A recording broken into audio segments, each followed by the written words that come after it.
Singapore is a multi-ethnic country with 4 official languages: English, Malay, Tamil, and Mandarin. In Nexus, we embrace everyone's unique diversity and history and cultures. However, there is one question on our minds. Why is language important, and should we live in a world with only one language? 이 세계에서 한 언어로 살아가는 게 나을까요, 안 나을까요?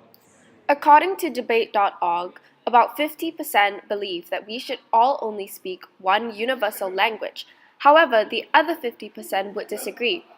Mark Atlinger, who holds a PhD in linguistics of University of California, Berkeley, has further mentioned how there won't be a universal language in response to a question on Quora, further seen in his response to Business Insider.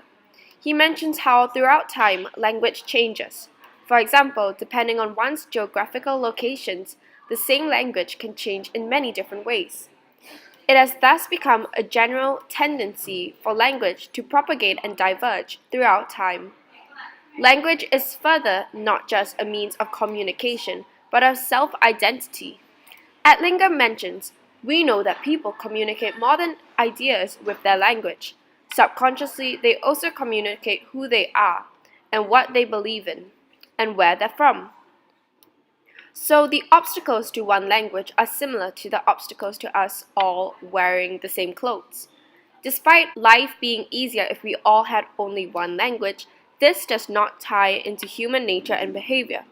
Humans aspire to have their own distinct identities and form different groups. The same aspirations that drive us to wave different flags, root for different teams, listen to different music, and because we all have different cultures, this means we will continue to have different languages and language will continue to develop over time. We interviewed some of our students and this is what they had to say. What languages do you speak? Norwegian, Filipino, and English. I'm from Belgium and I speak French and English. I speak Chinese and English. Is your language important to your culture and why do you think so? Language is a very long history, so in China there has been a lot of literary and cultural studies about this language. It's been very important towards the Chinese people. I think it's pretty important because in my country there are a few main languages that are spoken, and French is one of the main languages and that's most commonly spoken. Yeah, it is important to my culture because it's where I come from. It's always. And what does language mean to you in your opinion? It's just kind of basic. It's a way of communication. You can do many things, and yeah, it kind of links in with tradition, and yeah, and a lot of things like greetings and looking at different ways, and also even linking with history. It's a tool of communication and it's also like showing your national identity as well as your personal identity. What are the benefits and disadvantages of learning other languages? The benefits are that you can talk to more people, like the language barriers are less. Then the disadvantages is really hard. One of the disadvantages must be that it's very time consuming. For that particular time, we should forget other studies, and one of the benefits is definitely you can communicate with more people and know about their culture. So I think there are a few benefits already. One benefit would be, for example, I can talk to my family in another language, and I can talk to my friends in another language. So I'm not always talking in one language. And also, I think it can help with vocabulary skills and spelling and things like that in terms of English and French. And yeah, I feel like it just makes my life easier. And in terms of disadvantages, there aren't many, but sometimes I can get confused with some languages. And for people who are learning a new language, I think it can be quite hard, just starting from like zero. So Ultimately, do you think we should live in a world that has only one language and everyone speaks the same language? Why or why not?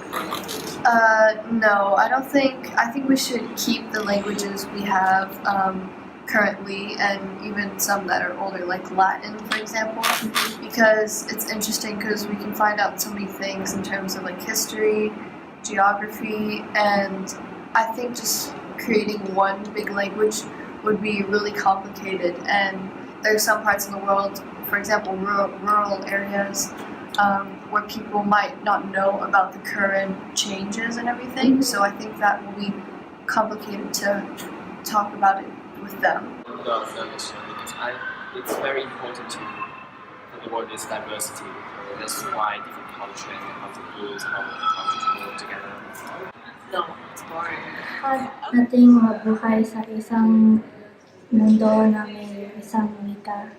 According to Washington Post, there are over 7,000 languages in the world, with some continents having more languages than others. The Central Intelligence Agency in the US has done a research on languages spoken in each country and state. For example, in Singapore, 36.3% of people speak traditional Chinese, 29.8% speak English, 11.9% speak Malay, 8.1% speak Hokkien, 4.1% speak Cantonese, 3.2% Tamil, another 3.2% Teochew, 1.2% speaking other Indian languages, and another 1.1% speak Chinese dialects.